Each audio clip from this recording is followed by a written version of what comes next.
Meeting, call to order, Highland Park Board of Education hybrid workshop voting meeting today, Monday, September 15th, 2025. The New Jersey Open Public Meeting Act was enacted to ensure the right of the public to have advanced notice of and to attend meetings of public bodies in which any business affecting their interest was discussed or acted upon.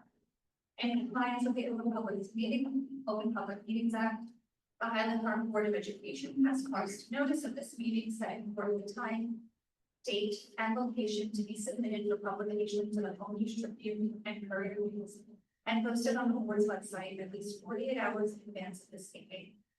Members of the public who wish to address the board will be given the opportunity to do so before the board adjourns.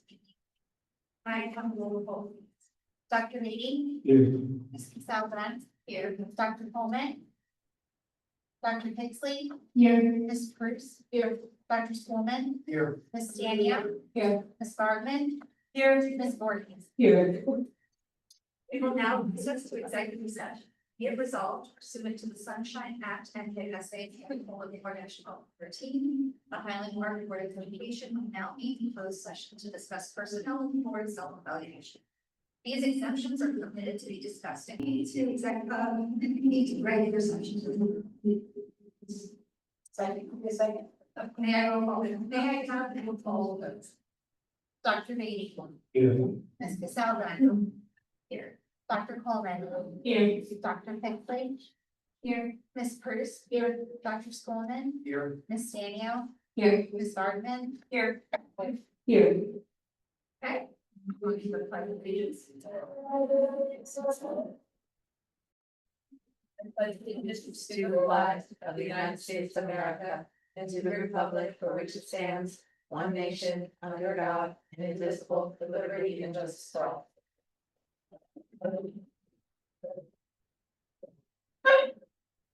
Our communications from the last month include I'm so sorry, I said something.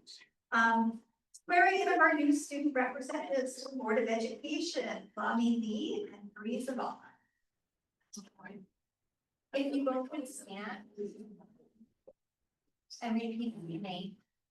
I do solemnly affirm that I will support the Constitution of the United States and the Constitution of the State of New Jersey.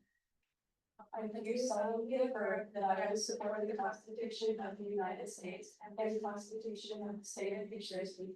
And I will bear true faith and allegiance to the same and to the governments established in the United States and this state under authority of the people. I will bear true faith and allegiance to the same and to the governments established in the United States and in this state under authority of the people. And I do affirm that I possess the qualifications prescribed by board policy for the office of a member of a board of education, and that I will faithfully, impartially, and justly perform all the duties of that office according to the best of my ability. I do affirm that I possess the qualifications for staff prescribed by the board policy for the office of member of a board of education. And that I will faithfully, impartially, and justly perform all the duties of that office according to the best of my ability. Congratulations and welcome to the board.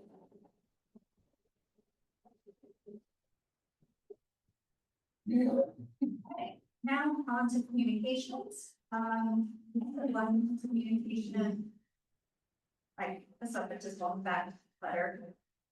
And what we do then regarding to the current staff development policy, communications with CPAC, very concerns about the 3-to-1 model.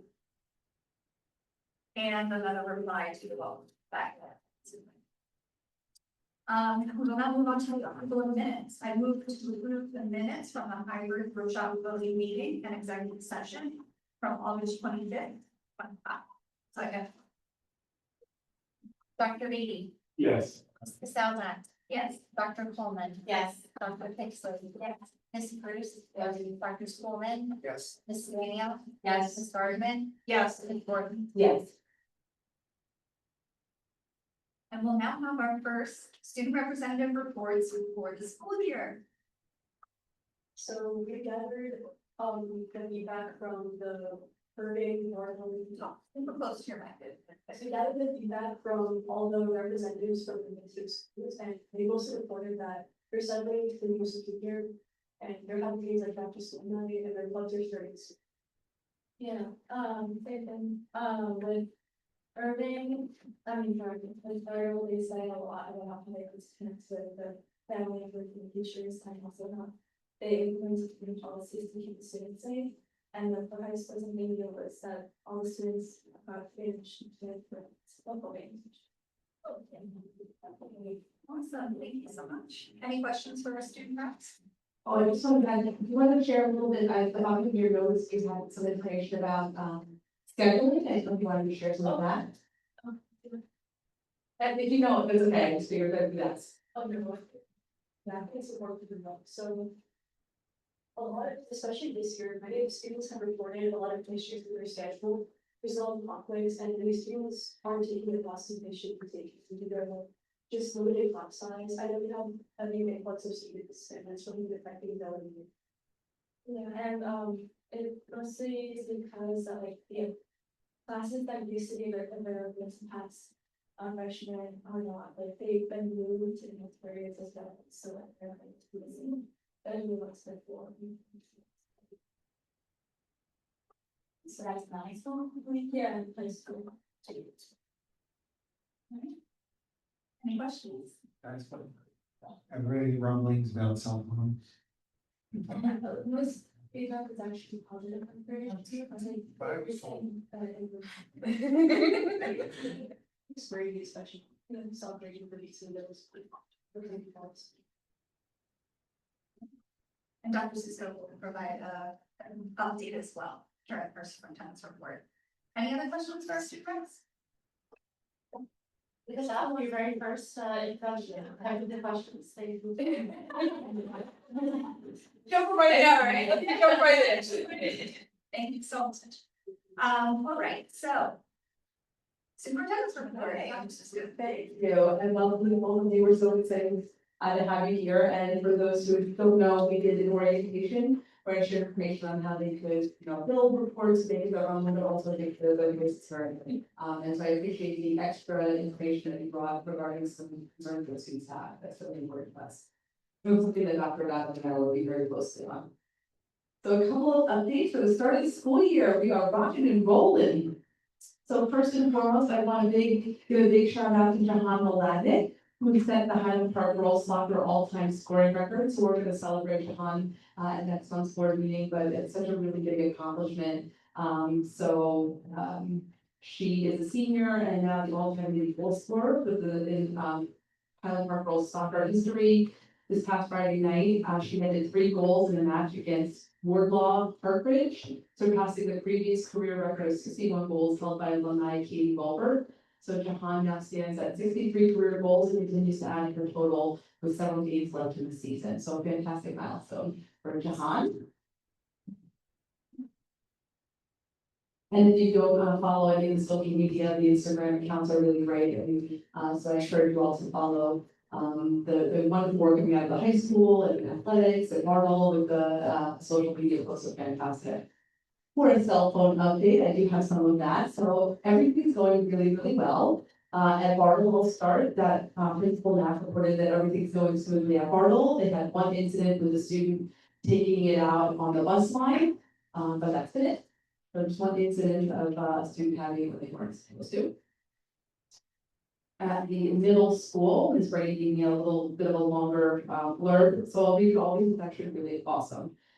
So she said the cell phone ban has been transformative in the middle school. The students have been compliant and we've had very little pushback from them. In the summer, she asked parents to notify the main office if the students would not be bringing any personal electronics with them to school. This way, this was a way to create a no personal electronic list so that teachers would not spend time asking students for the devices in the morning. So if they were on the I'm not bringing it, they didn't have to be bothered with asking for it. That has taken the most time, as many students said they did not have any personal electronic devices, but they were not on the list. So for any student who says that, they either had to get a phone call home to make sure they were on the list, or had their backpacks, searched to make sure. And then they had, well, we had up to 50 the first few days of some students not wanting to go over their devices. They're down to a couple each and 3 now. So we've got a week into school, they were down, to only just a couple. And most of the students who said they did not have the device have been confirmed and are added to the list. They have about 100 students not bringing devices at all. So that's pretty good out of the 300 students. In addition, the middle school cafeteria, she would estimate that they only have about 10% of in the past, during middle school, lunch, they only had about 10% of the class going out for recess. This year, they have about 90%. So that's fantastic. So the kids are not sitting indoors playing on their phones or devices, that they're going out to do weather helps and, having some games and activities has been really awesome. In the first 8 days from the 24-25 school year compared to this year, 25-26, they see a significant drop in the use of smart passes. So that's what they do, they go on their Chromebook and they'll initiate a pass, so they go to the bathroom, or the nurse, or the heat center, so they have to initiate the pass. And if it's green, they're able to go, if it's red, they can't go. And part of it is, something that we can regulate on the back end, like if there's 2 students that have conflict with each other, if one is out, they get like a red light if they can't leave, just to try to mitigate that, some issues during a structured time. But anyway, so that's how the pass system works. They compared the 7th and 8th graders, and there were 822 less passes created this year compared to the first 8 days of school last year.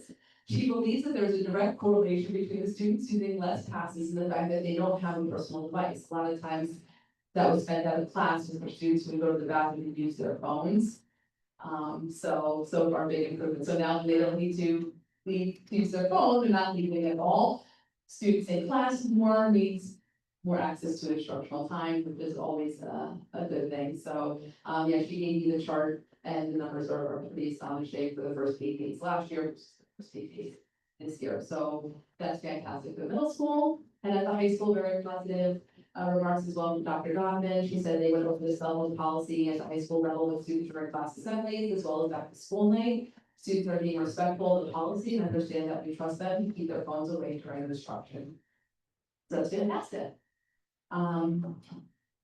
Speaking of cell phones, in the past, we've had issues when cell phones have been out, when there's been concerns about, breaches to our school's safety and security measures. And things end up at Facebook or text messages to parents, and then, things spiral out in the community faster than we can get a hold of them here in school. And, I think not having the cell phones will really help us in that way to maintain safety and security. I know in the past, I've said that, if you post where your child is during your vacation, that's giving away our safe place. And if there's people out there that want to harm our children, giving up where they are in their safe place is not helping the situation, it's hurting the situation. So I'm hoping with, less use of the cell phones, that will also help maintain safety and security.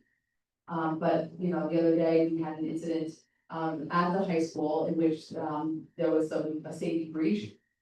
But I will say that, what happened was a shelter in place was called and the police were contacted. At no point was any student or staff in any kind of immediate threat, danger or harm. We followed all of our protocols, staff did an amazing job, students were awesome, they sheltered in place. The police were called to conduct an investigation. Some of the concerns I know that the community has when these type of situations occur is that, and it's only natural that we want detailed information. Everyone wants to know what happened. What happened? I mean, staff are the same way. Ooh, what happened over there, right? That's human nature. Except the problem is that I can't give that information. And there's probably a myriad of reasons, but some of them, is that we can't really divulge specific information on investigations, especially when they're incomplete or ongoing.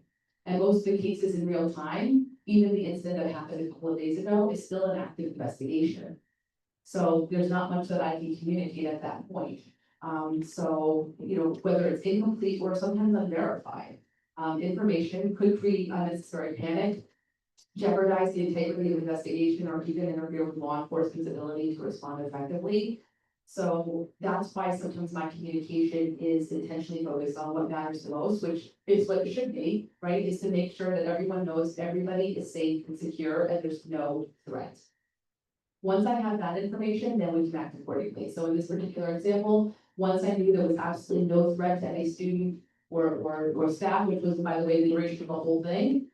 Decisions were made, we could release students on time for dismissal, we could have after-school activities and things like that. If I felt that there was any kind of immediate threat, a different course of action would have been taken and people would have been notified. So one of the things that, it's important to know is the communication is put out for a reason. But first and foremost, I want everyone to make sure that we focus that things in these situations could go from good to bad and from bad to worse. But the safety and security is always our number one priority, and communicating that will always be my number one priority. And when I don't get detailed information, it's for a reason, and I just want the community to be able to respect that. With what we have to deal with, and that we are, acting accordingly. We work very closely with law enforcement to make sure information is shared in the manner in which it's needed, when decisions are made and things like that. I also want to reiterate, 'cause I think there was some concern about, that police weren't allowed in our schools. There is no ban on police in schools. We do have, policies that regulate when we include them in things, and when it comes to a matter of school safety and security at that level, absolutely, we do include them and work with them, so they are allowed in their schools. Both, to remind the community, both the middle and high school have new safety specialists. But their focus is about culture and climate, because that's what's really most important, is making sure we're building positive school culture and climate where everyone feels safe. And that's what our youth safety specialists do. So they're about building relationships with students. They get, much training on sort of practices, ways to communicate, but mostly to de-escalate situations. If students and people feel connected to the school community and something arises, they're able to de-escalate that before it's going to get any worse. So that is the goal of the district, and we'll continue that way. And like I said, law enforcement is used when it's needed and appropriate, in terms of student safety and security, staff safety and security. So I wanted to reiterate that, it's, upsetting that happened in the first couple of days of school.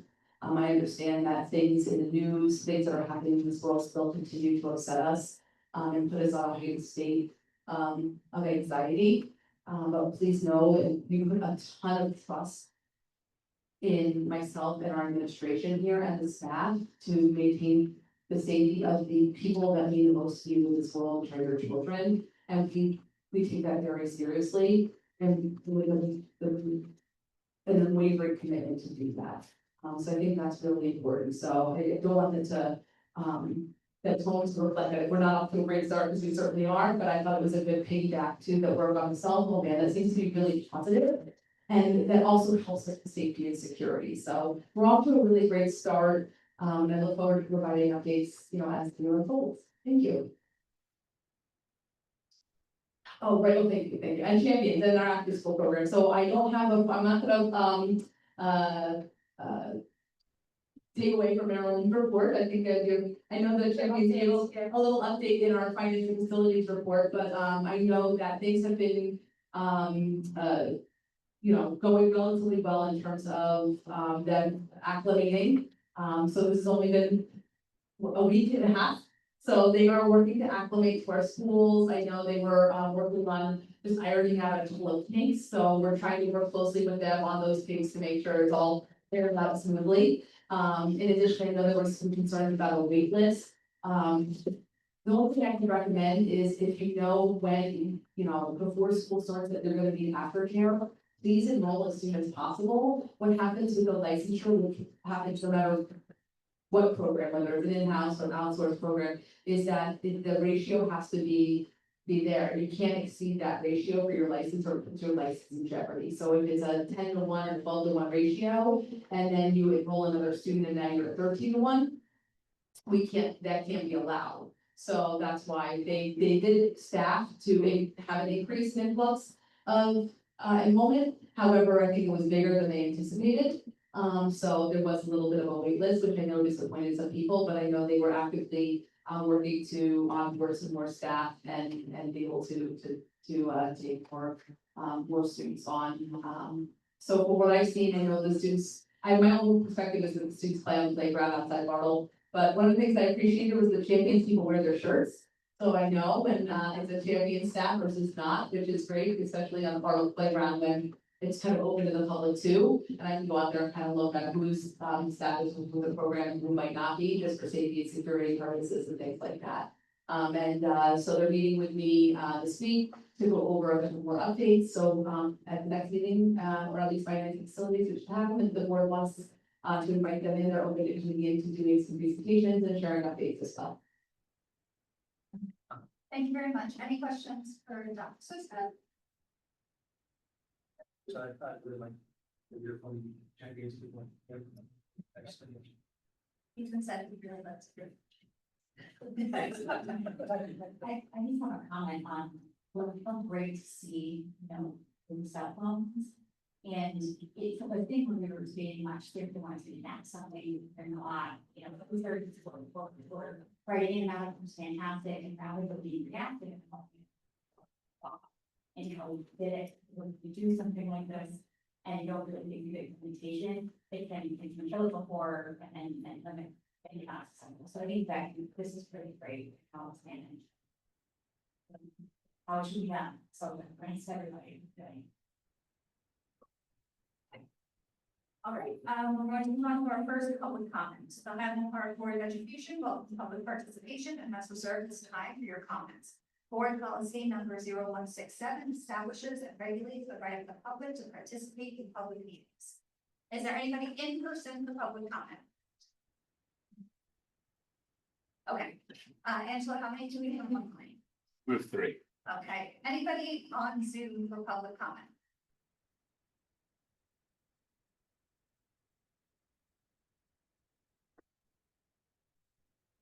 No hands raised. And with no hands raised, we are going to close public comment. We'll move on to our committee reports and recommendations, starting with curriculum instruction. All right, curriculum instruction met on August 8th. We talked about the math curriculum adoption. We're not adopting curriculum this year, but providing the pilot to curriculum for a unit later in the year.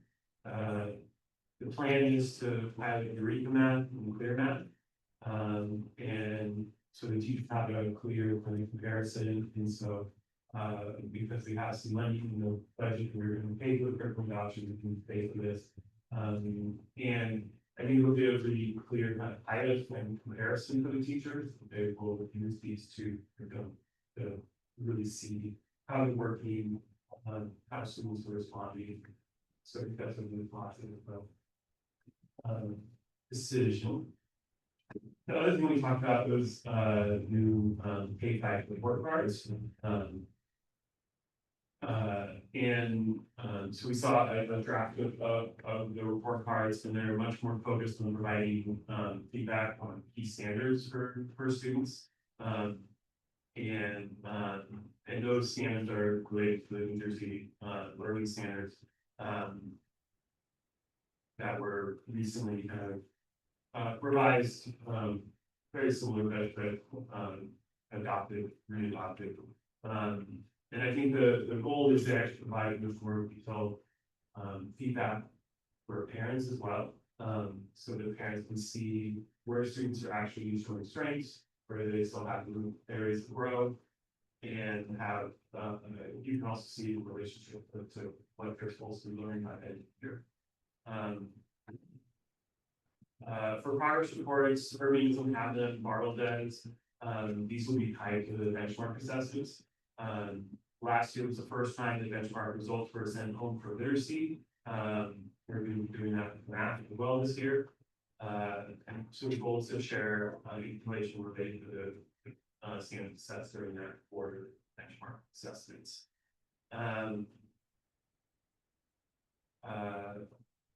We briefly talked about district summary reports and happy to report that there were great gains in ELA, especially in middle school. At least 50% of students met exceeded expectations at each grade level. We think there are multiple reasons. Dedicated time to looking at the benchmark data to make instructional decisions.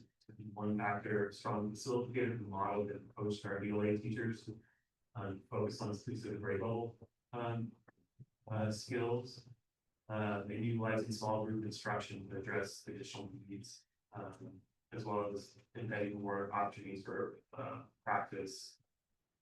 For privacy, policy, with the SLH, the state assessment. You also there's a relation between the culture of crime work being done at the middle school and students being more engaged and being within instructional instruction. This was recently shared, so there was still a conversation about both the curriculum, but deciding the positive and a number of things that the middle school is doing, it's stuff. That was my report. So, in terms of item action items, we have field trips. One is a field trip to 76, another math meets. We have approval of the district mentoring plan, approval of the professional development plan, approval provides report card that I mentioned. Approval of one student home instruction, and the annual approval of a MOU with St. University. So, any questions? What is the next? Page, what's the next culture and students we're gonna do that? Is it there'll be good transfer for the housing itself. Yeah, so they're going to be having in October 4th, either October 4th or October 6th through November 4th or November 6th. The beginning of October, and it'll be open through the beginning of November. So it'll be on the low that information will be coming soon on completing. Any other questions for? I didn't know this is one of the before. I'm just had to struggle with it, we have a long way in terms of what we want customers out and it's meaningfully done. So it's not just the shoulder, you can do it really is. So it's really exciting. It's all very. And just about, that was a couple of years in the making, so it wasn't something that was done overnight. It took a long time, it was a lot of thought went into it, a lot of conversations and just really trying to figure out what would work, because if you put everything on there from a grade level, it can be really overwhelming. So if you notice science, for example, let's do science, that just stuck out of my mind that they took the science and engineering practices and broke them up by grade level. Because if not, things would just be so, I mean, you're looking at an extensive report, but that would just be way too much overwhelming. So they were really thoughtful, and it just took a couple of years to get it, where everyone was really excited and confident about it. So I thank Ms. Rodriguez and Zaka and Jen Brooke, her team there for all of our work on it. Yes, thank you team, it was amazing, because yeah, I know, I understand it's a lot to go through and it's just right, not too much, right, well enough detail, that's mine. Thank you, Brooke. Yeah, I agree. It boiled down enough to see various different things students are actually achieving, other things to start working on, and not too much, they're not boiled down, it's just rating that a parent can then and see where there are issues and where it's actually. And I'm very excited about the map pilot as well. I think it's a great idea to do that pilot, rather than selecting something based on, a presentation and just actually having teachers implement it to see how it's working for them and how it's working for the students. Is really going to be interesting. So curious to see how that goes. Yeah, I'm excited also, I was a little nervous when I think about the pilots in the sense of it, because, it's math, and so when it doesn't work, we're back to sort of the drawing board and just have just choose. So again, not to that down at this moment, but there's usually the support, but just being mindful of just sort of the outcomes, and just being really honest, so yeah, so. We have professional development learning to support the pilots. Yes. Yeah, great. Yeah, so we use some of the money that was designated for when they come to professional development, we use it for body, become in the old days. We used to get people to donate for like you could try it out.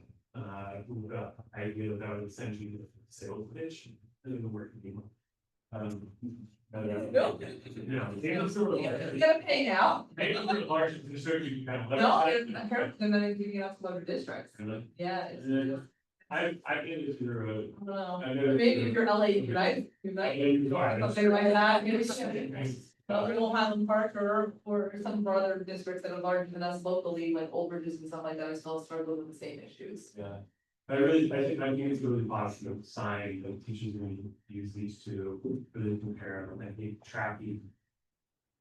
Are they working, who are they working for, who are they not working for? How are teachers kind of adjusting to this, when we see some data, like, I think, really. Critically, because I know some curricula at the start, teachers can then be a little turned off from, but if they kind of dig in, sometimes they can actually have more benefits and then they kind of, sometimes. Both of the nice that and dig in, it's much better than, I see, so I will go hold it.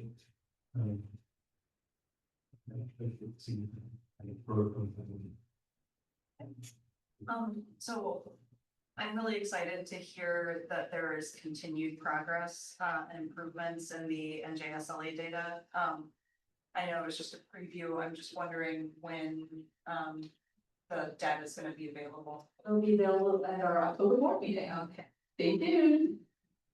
So in the way DOE works, they give everything piecemeal. So it's like first the evidence statement, and so everything comes in buckets. In fact, September 9th was supposed to be the last of the reports. But when I went in the other day, they were not there yet.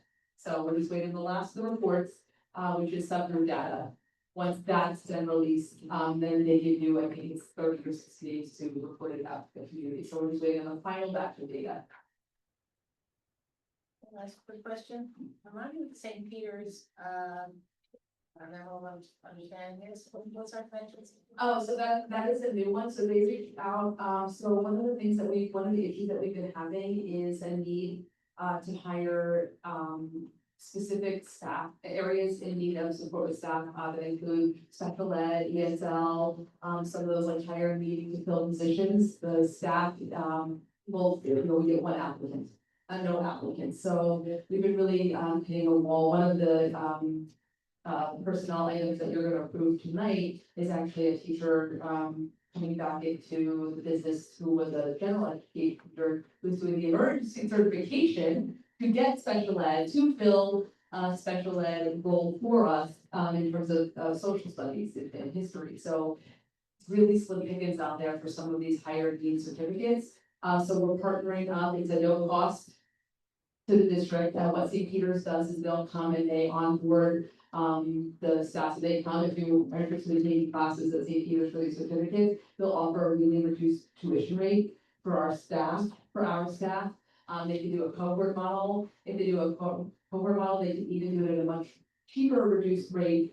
Because it's a larger group of our staff going, and we're doing 6 and 10 teachers. They can even do it on site here, virtually, or at St. Peter's. So they could do it here, so their staff can come here and teach the classes at night or after school, so the staff don't have to leave. As a model as well, so they offer a couple different varieties, including coming here and sort of onboarding them through the admission process. They waive the admission fee, so there's a bunch of great benefits that our staff could have. So we're just trying to work with, to try to get, like any of our current staff that maybe wants to go get an ESL certificate, they want to get a special ed certificate, something like that, because it gives us a little bit more flexibility. Offering a discounted rate for tuition would be really helpful, because there's only so much money in the communal pot for tuition reimbursement according to the collective bargaining agreement. So I thought that would be helpful too, as a way to get more of our teachers, to maybe take advantage of some extra learning opportunities to help out the district with higher needed to fill positions. This is teachers only, not students. Correct, this is teachers only, but as part of the agreement, they do other things for students, where they'll come do like the college fairs, and they can help with extra labor requirements. They have a whole list of other things that they can provide, regardless of this agreement or not, that they can provide. They're like, oh, we don't come to Highland Park. our demographics are very similar, they're a minority sorority institution. And they're like, oh, well, we'd love to come in and work here, so it just sort of connects with the school counselors and all of that, so. Just trying to increase exposure for the students, obviously, but, more so to try to get, get some staff. For that, in addition, not as part of the agreement, but on a side note that's related to that, Maryland, the ESCNJ, the Ed Services Commission of New Jersey, set aside a good chunk of money from their budget to support Middlesex County teachers, who can get those higher need certificates. So if we have staff that are interested, I fill out a form with the commission, and they can reimburse the district for our collective bargaining agreement, that money as well. So outside of the other pool then? yeah, so that's outside of the pool, so meaning that whatever our collective bargaining agreement says for the credits. I just fill out a form, and then once their grade is submitted, the services of Commission New Jersey reimburses us, and then we reimburse the staff member. So that is outside of the pool of tuition reimbursement that we offer, so we're just trying to come up with more ways to increase. The Middlesex County superintendents meet often, and that's one of the things that we're all finding is a need, so we're all trying to work collectively to figure out how we can, get more of these positions filled by highly qualified people. All right, we will move on to equity and excellences report. Equity and excellence met on September 4th, its first meeting of the school year, very light agenda. Actually just a policy agenda, I believe.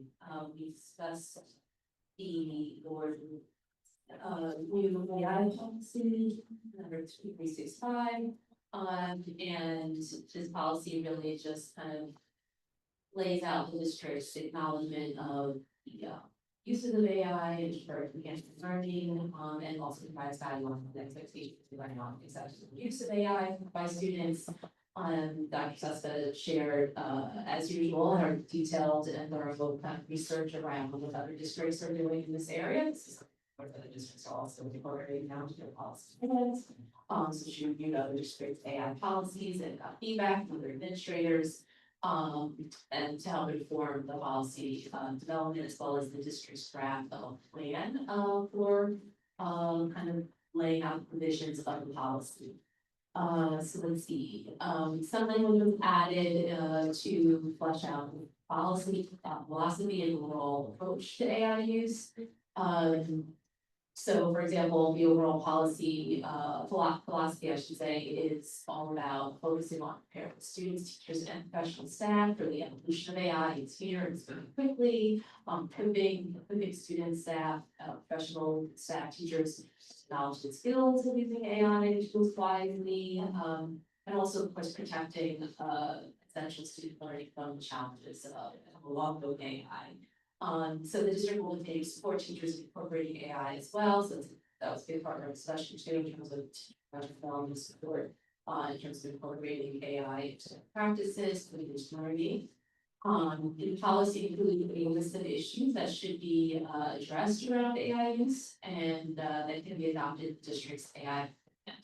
So a lot of detail here, just over some of the different issues that are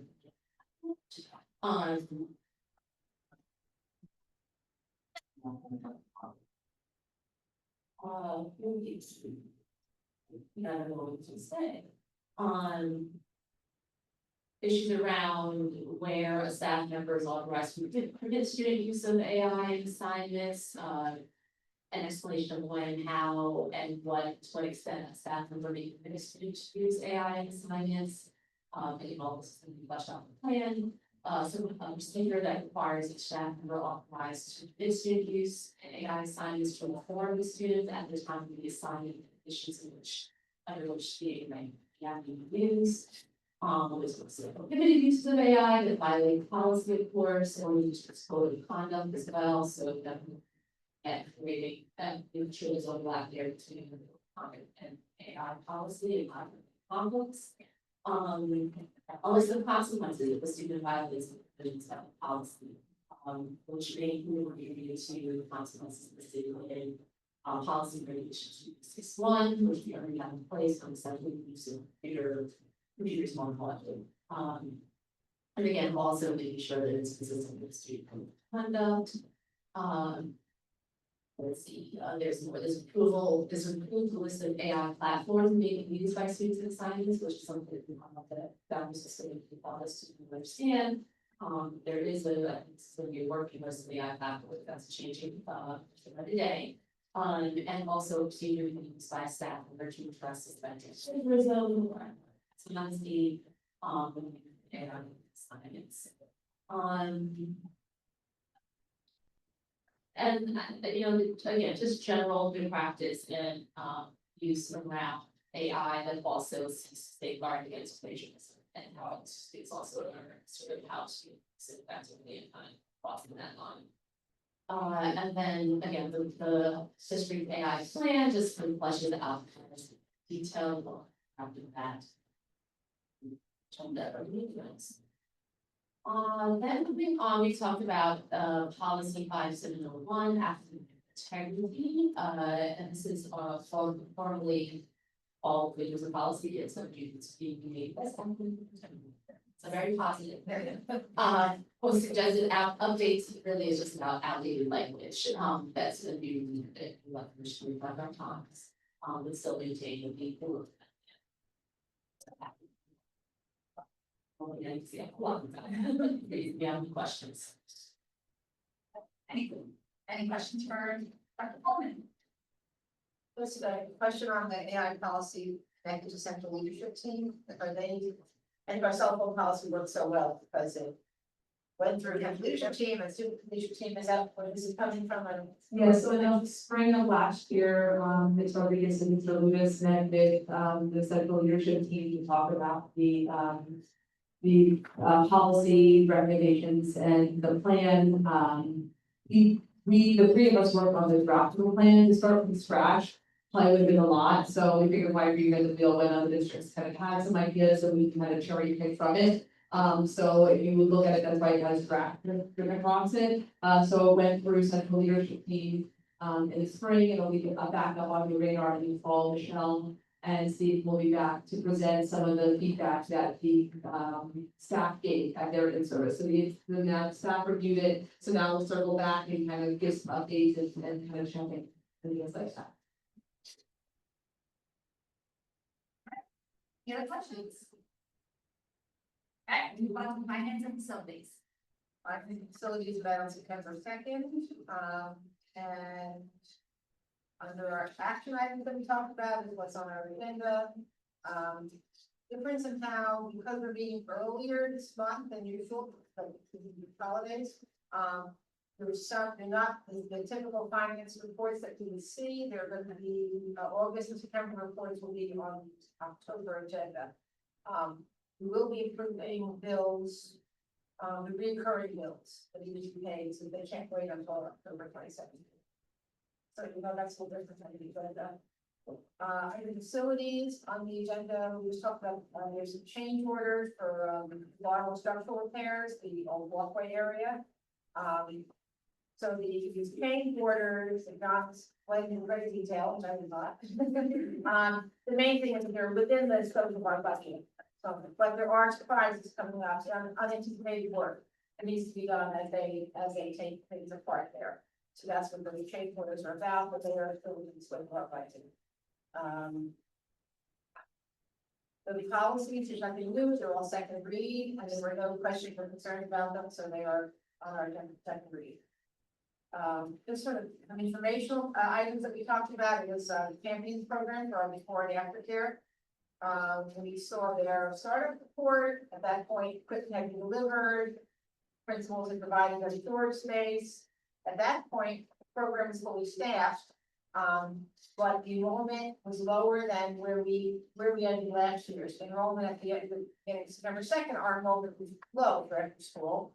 So they were anticipating that we would be getting additional enrollments, I think they even said there may need to be a pause in accepting registration until they could step up. They ended up for their increased enrollment. I guess for that. The other item we talked about is that our business office continues to try to collect. There are negative balances from last year before and after school program. So they have arranged, Mr. Rosa, and staff has arranged to access, we have access to the program and hold that data until November. They downloaded it, they're trying to follow up to get some of the money that was not paid last year on a point after school program, so they continue to work on that. The other, the newer item we talked about was the sale of property that's mentioned last month here. There was a question from a public comment. So the board does own 3 lots, 2 of them on Brookdale Court. I think they left the back of the football field, sound picture, and a third very small lot that's on North Fifth. That actually thinks they're baseball fields. So you say, right, okay, something wrong. So we had a conversation about whether the board would want to sell those properties at this point. And the discussion that we had, that the meeting was, that they're maybe better off to hold on for a while to see where our financial needs is in the future. Sale, this would be a one-time investment, one-time influx of money, that maybe we're gonna need that even more in the future, based on how things happen, the budget and changes in trend and so forth. Also, as we look at our needs for potential growth in the future, where that will all fall. So our recommendation at that point was to hold off. So project facility was talking about. And we went over facilities project updates. Like I said, structural repairs departments have had some surprises. I've had to go back to the engineers. John's even having some of our staff do some of the work to keep the project within budget. When things come up that they can do. The bathroom has been gutted and the work is continuing on that. John's been working with the contractor, construction noise in mind as we return to school. And there were some changes in the way that hallway is accessed, so that students will not get into construction. We have a pre-K classroom renovation that's going to need to be completed by August of 2026. That was through a RIDE grant, and they are working on the architect's plans for now is involved in finalizing those plans. That work should begin over spring break. And that's really, that's the notes from the meeting. Looking at the agenda. As I said, we have the bill list is here through the end of September. The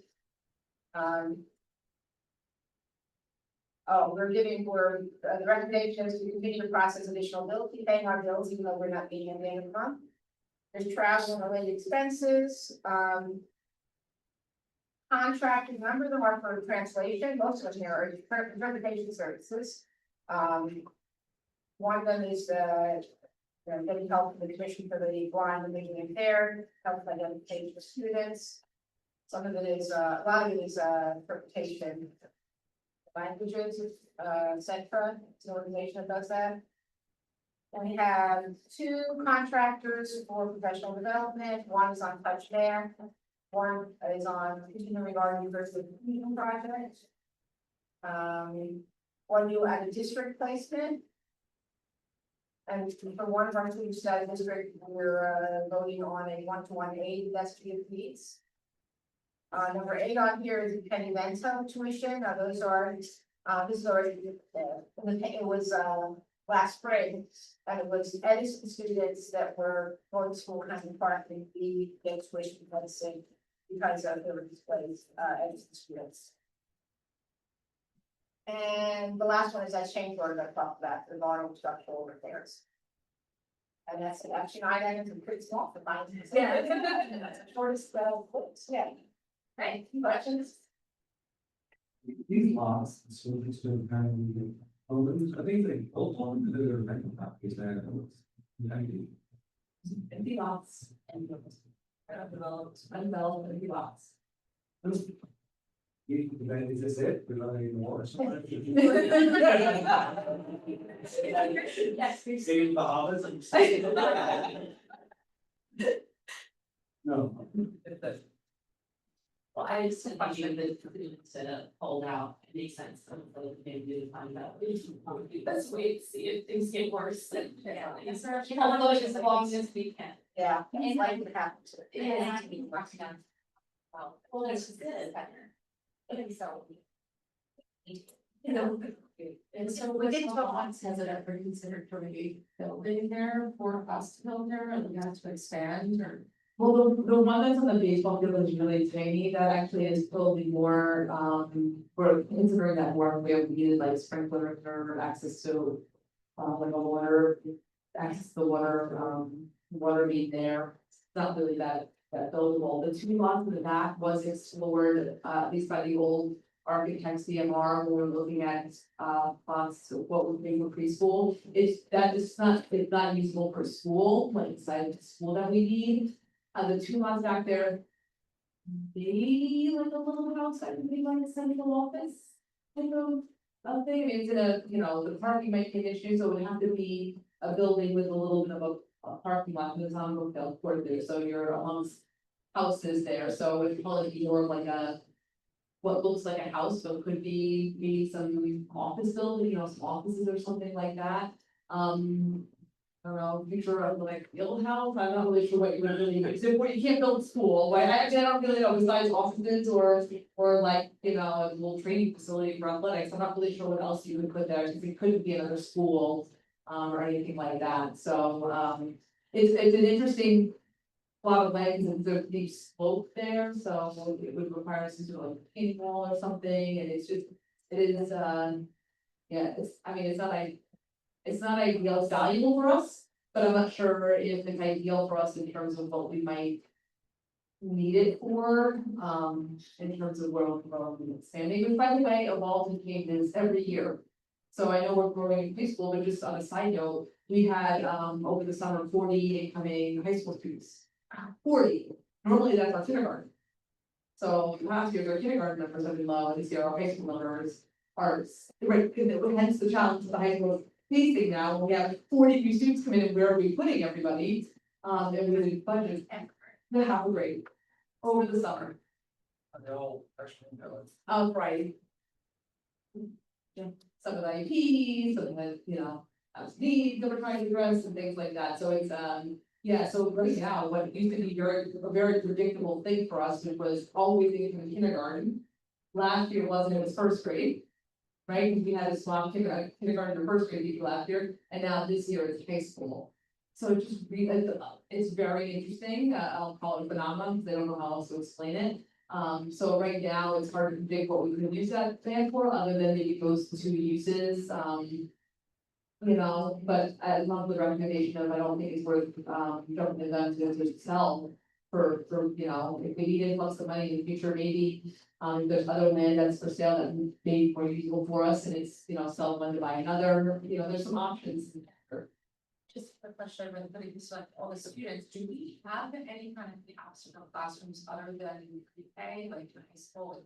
But in our policy on how students we have in each class? Only with special ed. So special ed has requirements in terms of the number of students that can be in an in-class, inclusion class, number of students that can be in a self-contained class. There's best practice for a number of students that can be in ESL, and so there's 2 things for ESL and autism classes. There is a legal, and then there's like a best practice. So we love best practice. Sometimes we, like we want to luxury them, but we can't necessarily afford that. So, we're definitely compliant. And so, in areas that we can be trying to give, and maybe what would be the nice opportunity to make our class size lower, but there is a requirement right now. I know the high school is facing challenges with, overcrowding the phys ed classes. That's a big area of concern. We're hoping more students would take advantage of the teen pep class. But that has low enrollments. So that kind of really hurt the phys ed numbers, so something that we have to consider next year is maybe if teen pep isn't getting those numbers, maybe we just can't run that course. If it's only 6 kids, it just doesn't make sense, because now teachers teaching that class when they could be teaching another class that offsets those numbers a little bit, 20 something versus 30 something. So, there are, things that we may have to consider moving forward as, we just can't offer that class due to low enrollment, so I think we have this on our radar potentially, but if that doesn't get enough students next year, unfortunately, I don't think we're gonna be able to run it, so that's what we looked at. Have we considered allowing students who participate in sports to opt out? Is that? We have it already, for sophomore, juniors and seniors, option 2 is an option. So if they, compete in sports or participate in sports, that they can option to, phys ed. There's also another option to phys ed for volleyball, which is our adaptive PE for middle school. We do have some students that come in and participating in PE with, our students in the middle school. Our autism class, which is really awesome. If you're getting an opportunity to state, it's fantastic. So we do have those as well. We were actually considering looking at ninth grade too, just to lighten the load. So all those things are on the table that we're actively pursuing. You know, school counselors to figure out ways to make the class size smaller, especially how the PCC really extraordinarily high. Do that 40 kid enrollment. So refresh our memories on TPEP.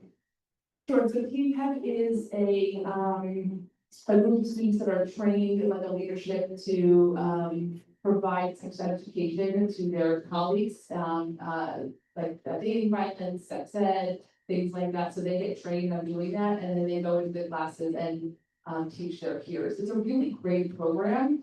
The students that do participate absolutely love it. And they do, I don't know if you ever had an opportunity to come to the evening events. They also put on events for parents at night, workshops on how to talk to your children about, you know, violence and sex ed and all of that. That is attended pretty well. But with only the students are participating, it's really hard and we'll pay it, you know, the teacher classes of students. We were really hoping, I would love to see more students came on that leadership role and participate. It's fantastic. So you get training and then roll it out to their peers. So it is a really great program, but I'm not sure how we can promote it more. I think things to get more enrollment, but that's what we're at. It's time to go lower enrollment. We just probably can't afford to run them. Last year. Curious. It was low as well. It's always sort of been historically low, but because our numbers in general were not as high, we were able to afford an opportunity for a teacher to teach an additional teaching section, a 6th section to teach that class. But now that we may be able to use that teacher if we're paying for an extra class, have that presentation class that could be regular PE at 20 something versus 6. So that's really where we're at. That was a luxury. Now we're not sure where to handle the luxury. I have a question, but it does pertain to something under curriculum instruction, so we can understand. Should be interesting. We want to proceed for, because you all this. I'll look at you when I'm ready. For the class, like, it's a team practice. Team, yeah. Team practice, that's something that they changed to, the same because we want to make PE. And it's possible, it would want to also take that, but the activity is a whole year. That's a good question. I don't know. I could explore that with Ms. Awesome or Ms. Houseworth and see if that's something that they would want to present as a skill B. I'm not sure. I know what they do is really great. Yeah, we can explore that. Right, I'll also put out this because I was trying to increase enrollment in high school. I'm just curious how, like, periods unexpected, spikes, sometimes dips. I guess to be used to, how do you plan it? How do you sort of plan the next year or 2 years, 3 years, in terms of hiring teachers, we offer additional classes? You can't be sure that all those things just around, you get 20 more, 20 less, how do you figure that out? We beat on the principals for their expertise and knowledge, so they roll the kids up, so. We lean on the principals for their expertise and knowledge, like Dr. Donovan has a really good handle on projection and projecting the needs for the next year, but she couldn't anticipate the additional 40 students.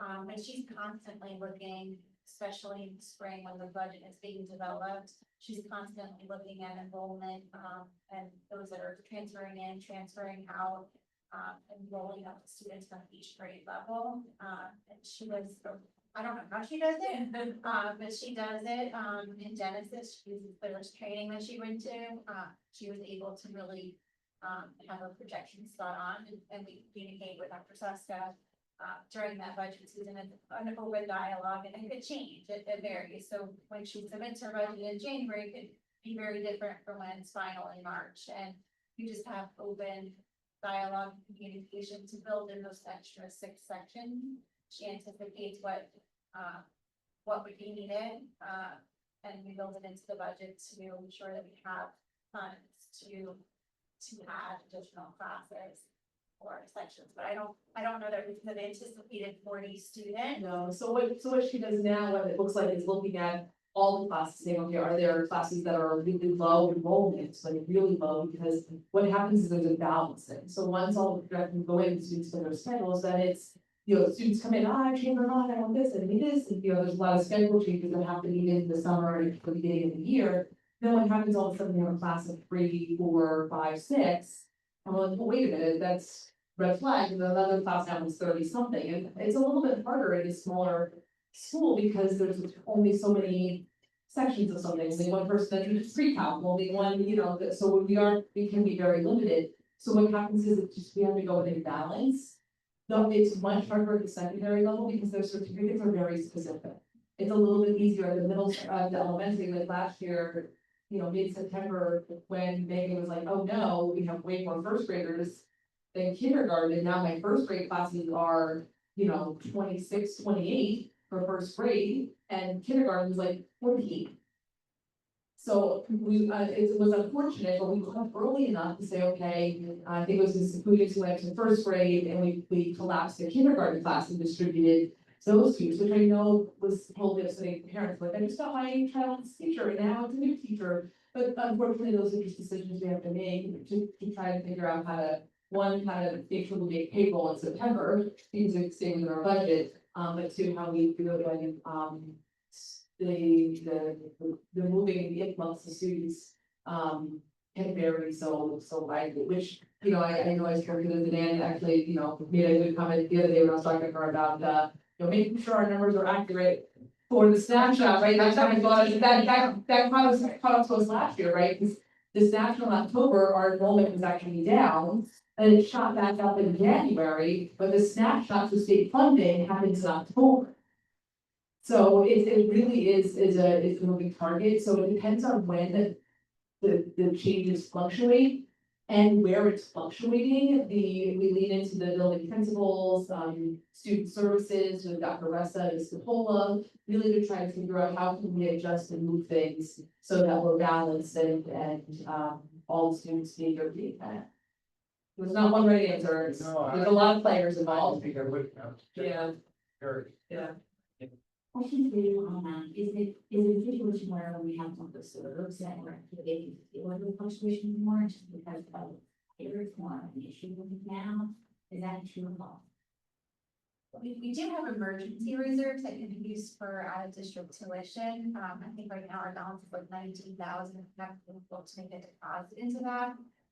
Emergency reserve is for security as well.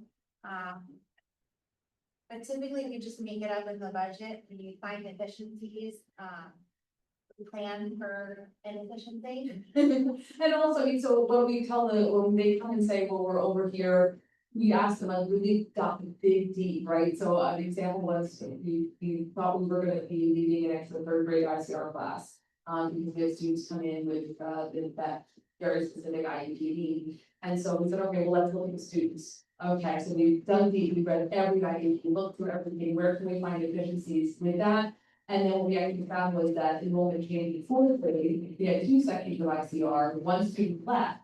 So we were able to collapse that section because 12 was max. Because what happens when you have 12 and when you hit max in ICR, you're not just gonna put 1 student in the other class, so 12 in 1, so you kind of balance them. So that way we didn't have to open a new class. So those are kind of the conversations that we have to make sure we make payroll throughout the course of the year, if things come up, we look at, do we have retirees or we have breakage? Are there other areas where we, unfortunately, there will be times throughout the year where we tell the administration that their budgets are frozen and only essential purchases need to be made because we have to do things like pay payroll and pay benefits and things like that. So those are conversations we have throughout the course of the year that we update the private facilities to when those things happen.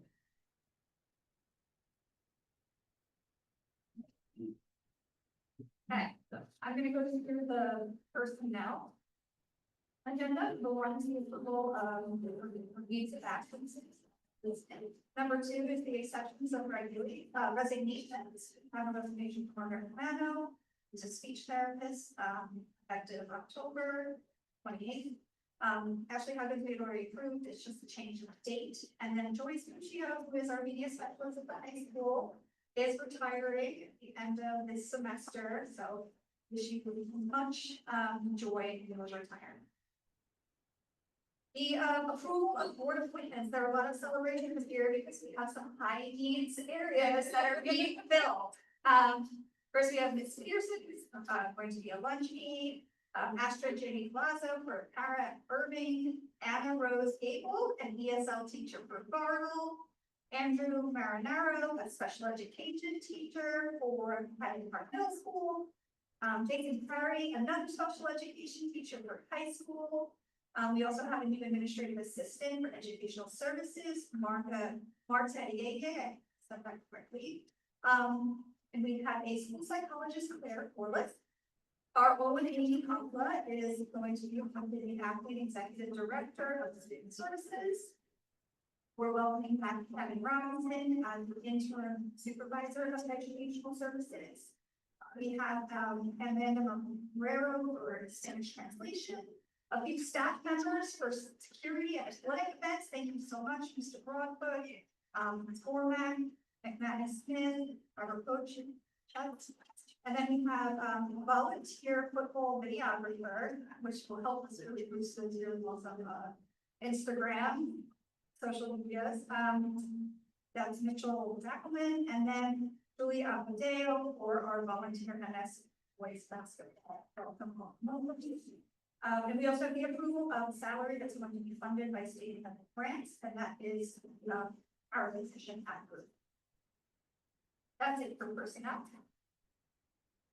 And then we have our policies and regulations. We don't have a policy committee report. There is no policy committee. That's sort of embedded in the other committee reports. So we need to take that off. And then we have our policies and regulations for first reading, inter-district public school choice, some students, some protection, and special education Medicaid initiative with our program. We have policies and regulations for second reading. I'm not going to go through all of them because they've all been discussed in previous meetings or very not substantial changes.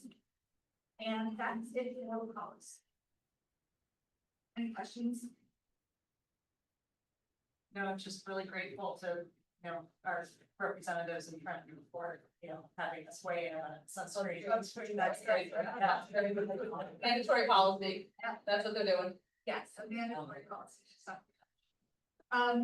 those policies were emailed out to everyone because the original policies were attached to the agenda, like the one that came from Charles Smith. So just a note to the public that the revised ones that we went through are the ones that were being emailed out. That's what we're referring to. Okay, move to our second public comment. The Highland Park Board of Education welcomes public participation and has reserved this time for your comments. Anybody in person in public comment? Okay. Angelo, how many do we have on our webinar? We have 4. 4. Is there anybody on Zoom that would like to make a public comment? You can raise your hand and then Angela will let you go. You have a hand raised. Roman. Okay, Roman, please state your name, place of residence, and go ahead. Yeah. Hi, my name is Roman Gorbach. I live at 123 North 8th Avenue, Highland Park. How's it going? Okay, go ahead with your public comment. Are you able to hear me fine? Yes. Great. Sorry, I'm just outside. So this is a follow-up from the last meeting. I had asked about the property that is owned by the Highland Park Board of Education. I had followed up several times via email, and I was told that we would, I guess, find out more during today's meeting. So if now's the appropriate time to hear more and or ask more questions, that would be great. Otherwise, I can wait if necessary. Yes, what we're going to do is back in old, when we go to old business, we'll be moving now into what she made earlier, in regard to that, the discussion on the sale of land. Great, thank you. I'll hold. Is there anybody else, doing for public comment?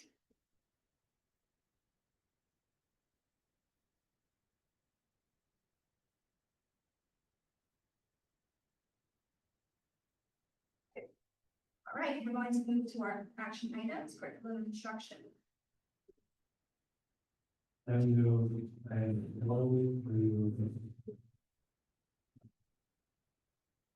Six. Dr. Beatty, Yes. Ms. Salzman, Yes. Dr. Coleman. Yes. Dr. Pixley. Yes. Ms. Bruce. Yes. Dr. Schoolman. Yes. Ms. Stania. Yes. Ms. Gardner. Yes, Ms. Morgan. Yes. Finance and facilities. I move items 1 through 9. Second. Dr. Beatty, Yes. Ms. Salzman, Yes. Dr. Coleman. Yes. Dr. Pixley. Yes. Ms. Bruce. Yes. Dr. Schoolman. Yes. Ms. Stania. Yes. Ms. Gardner. yes, Ms. Morgan. Yes. For personnel, I'd like to move numbers 1 through 4. Second. Dr. Beatty, I'm abstaining from 3C. Yes, yes. Ms. Salzman, Yes. Dr. Coleman. Yes. Dr. Pixley. Yes. Ms. Bruce. Yes. Dr. Schoolman. Yes. Ms. Stania. Yes. Ms. Gardner. yes, Ms. Morgan. Yes. And for policy, I'd like to move number 2 and 3. second,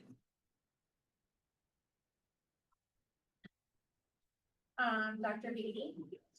Ms. Salzman. Yes. Dr. Coleman. Yes.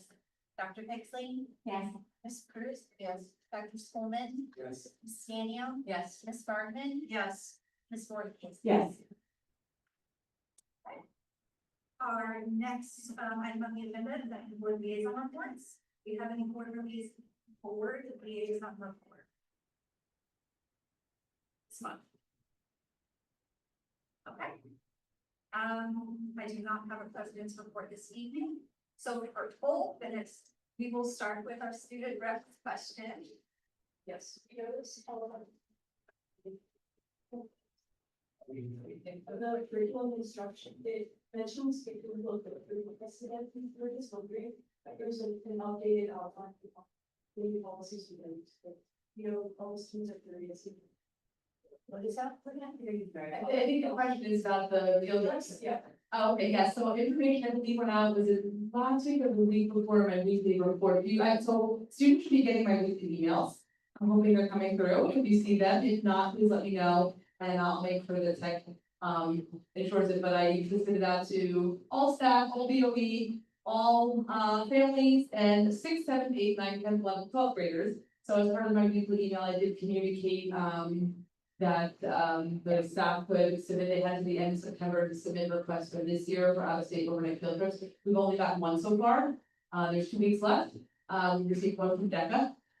That way, Miss Rosa and I can figure out what an all-inclusive budget would be from the board of ed's perspective, what they want to spend on it for this year, so we can figure out where we might need to adjust the budget a little bit and see where we can get some savings to pay for the chaperones and nurse costs for and administrative costs for those trips.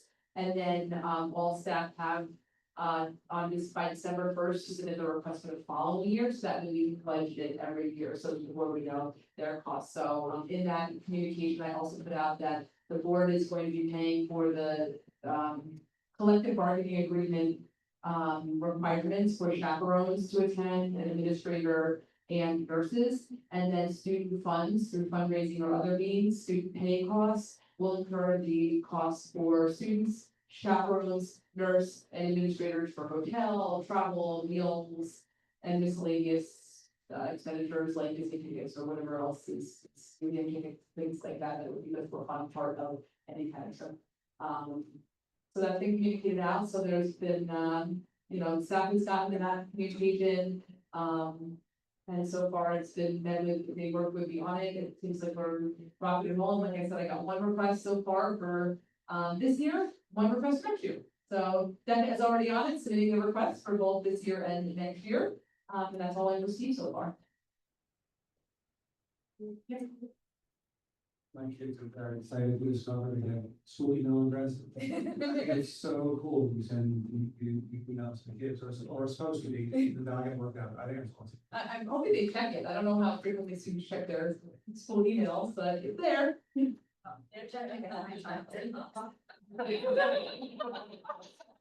If they want to learn about filtering, I am super obsessed with filters, I'm gonna filter for everything, so. This is at the high school, now you're getting all the college recruitment emails. Yes. That would fill out the inbox spot, so I will talk to you about filtering. Okay, filter, we can. Establish some help.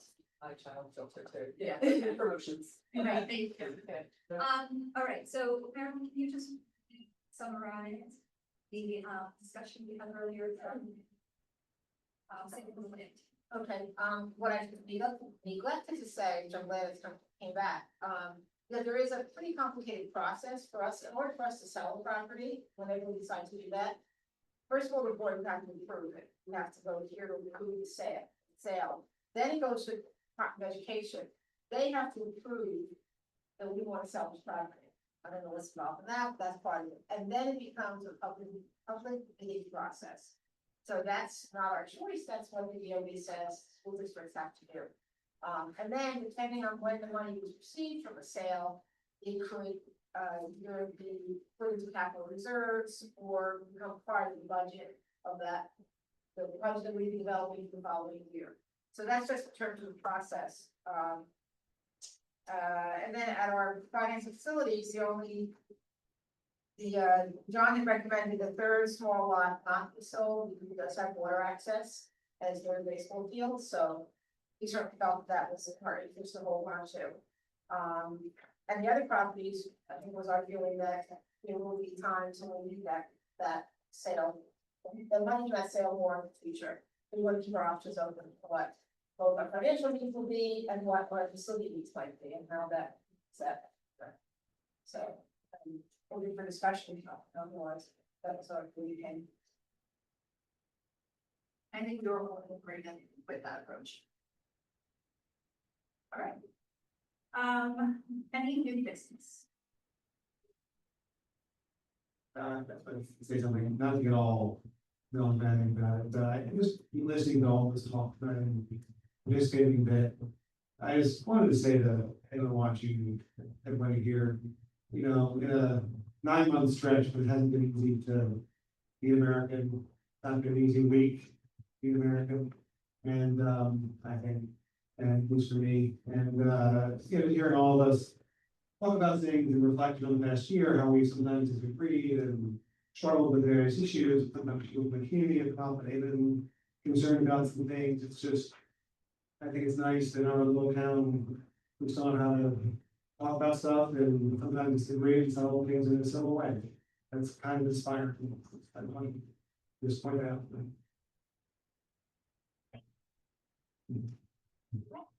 Anybody else? All right, and we adjourn. All in favor? Aye. Everyone.